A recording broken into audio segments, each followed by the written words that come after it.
आज हम लोग अक्षीय कंकाल के बारे में पढ़ने जा रहे हैं। अक्षीय कंकाल को एक्सियल बोन के नाम से भी जानते हैं, है ना।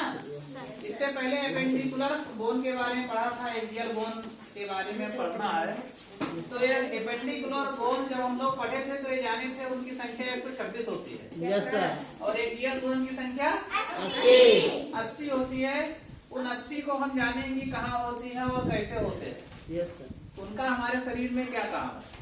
तो जो 80 होते हैं उसमें से एक तो ये बीच वाली जो दंड आपको दिखाई पड़ रही है ना, यस सर। मेरुदंड। ये दंड में हड्डियां होती हैं। एक ये कैवेज बनाती है, इसको रिब कैवेज के नाम से जानते हैं। ये रिब्स वाली हड्डियां होती हैं और ये सिर वाली हड्डियां होती हैं। ये तीनों हड्डियां मिला के अक्षीय कंकाल बनाते हैं। तो सबसे पहले इसमें हम आते हैं वर्टिब्री में, देखते हैं कि कितनी हड्डियां हैं। तो सबसे ऊपर वाली जो हड्डी होती है इसको सर्वाइकल के नाम से जानते हैं। किसके नाम से? सर्वाइकल। इनकी संख्या 7 होती है। कितनी होती है? 7। हाँ, सर्वाइकल की संख्या 7 होती है। जब सर्वाइकल के नीचे आते हैं तो थोरेसिक वाली हड्डियां आपको दिखाई पड़ेंगी। इन थोरेसिक वाली हड्डियां जो होती है ये इनकी संख्या 12 होती है। कितनी होती है? 12 होती है। फिर और नीचे आते हैं तो लंबर का नंबर आता है। इसका नंबर? लंबर होते हैं 5। कितने होते हैं? 5। और फिर लास्ट में यहाँ जब नीचे आते हैं तो ये सैकड़म है। क्या है? सैकड़म। और सबसे नीचे आते हैं तो ये पूंछ की नुमा दिखाई पड़ रहा है, ये कोकिक्स है। क्या है? तो 7 हड्डियां आपकी सर्वाइकल हो गई और 12 हड्डियां आपकी हो गई थोरेसिक वाली और 5 हड्डियां हो गई लंबर वाली। कितनी हो गई? 7, 5, 12 दूना 24 हड्डियां हो गई। और एक हड्डी आपकी सैकड़म और एक हड्डी कोकिक्स। तो कितनी हड्डियां हो गई? 26। इस प्रकार हम देखते हैं कि ये मेरुदंड में कितनी हड्डियां होती हैं? 26 हड्डियां होती हैं। कितनी होती हैं? 26। अब आते हैं रिब कैवेज में।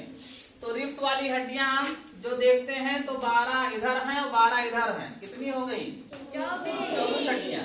ये जो 12 हड्डियां हैं ये आगे चल के यहाँ पे स्टर्नम से जुड़ी होती हैं। किससे जुड़ी होती हैं? स्टर्नम से। किससे? स्टर्नम। हाँ, ये स्टर्नम से जुड़ी होती हैं। तो 12 की 12 नहीं जुड़ी होती हैं, 10 तो जुड़ी होती हैं और 11वें और 12वें नंबर वाली नहीं जुड़ी होती है। तो जो 11वें और 12वें नंबर वाली नहीं जुड़ी होती है वो देखिए फ्लोटिंग हड्डी कहलाती है। क्या कहलाती है? फ्लोटिंग। ये फ्लोटिंग है। ये हम जैसे प्राणियों में तो 2 ही है, लेकिन जो सांप होते हैं उसमें ढेर सारी होती हैं। इसलिए सांप को देखिए आप, जब बड़ा बड़ा जीव खाता है तो फूलता चला जाता है। तो उसका कारण यही होता है कि उसमें फ्लोटिंग वाले ज्यादा होते हैं और कैवेज बनाने वाले जुड़ने वाले कम होते हैं, है ना।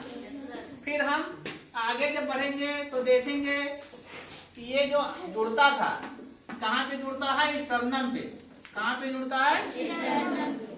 हाँ, यहाँ पे जुड़ जाता। तो एक हड्डी ये हो गई। तो 12, 12, 24 और एक 25 हड्डी, है ना। 25 हड्डी। और यहाँ पर कितनी हड्डियां हम लोग गिने थे? 26, 25 कितनी हो गए? 51। अब कितनी हड्डियां बची?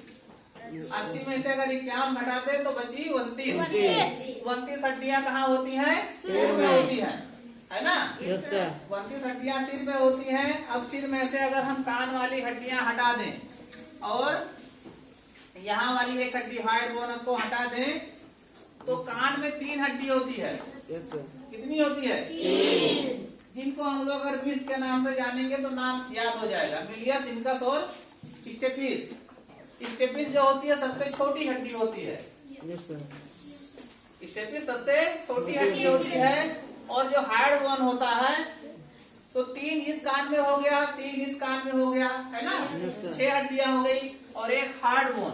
जो हार्ड बोन होता है ये जब किसी को फांसी वांसी दी जाती है तो यही वाली बोन जो यहाँ होती है ये टूट जाती है और आदमी खत्म हो जाता है। तो इन अगर 7 हड्डियों को निकाल दे तो जो बाकी हड्डियां बचेंगी वो खोपड़ी वाली हड्डियां बचेंगी। Yes sir. तो 7 जब हटा देंगे 29 बचे तो कितनी हड्डियां बची? 22 हड्डियां बची। तो खोपड़ी में कितनी हड्डियां होती हैं? 22 हड्डियां होती हैं। कितनी होती हैं? 22 हड्डियां। अब 22 हड्डियों में से जब हम सर की बात करेंगे तो यहाँ पर देखिए फेस है, जिसको हम लोग फेशियल बोन कहते हैं। तो फेस में जो हड्डियां होती हैं वो 14 होती हैं। कितनी होती हैं? 14 हड्डियां हमारे फेस में होती हैं। तो इन 14 को भी निकाल दें तो कितनी बची है? 8 बची ना। Yes sir. 8 हड्डी यहाँ पे कपाल में होती है। कहाँ पे होती है? कपाल में होती है। तो इस प्रकार 8 हड्डी इसको भी जोड़ ले तो टोटल हड्डियां 80 हो जाएंगी। ये 80 हड्डियां एक्सियल बोन के नाम से जानी जाती हैं। समझ में आ गया ना?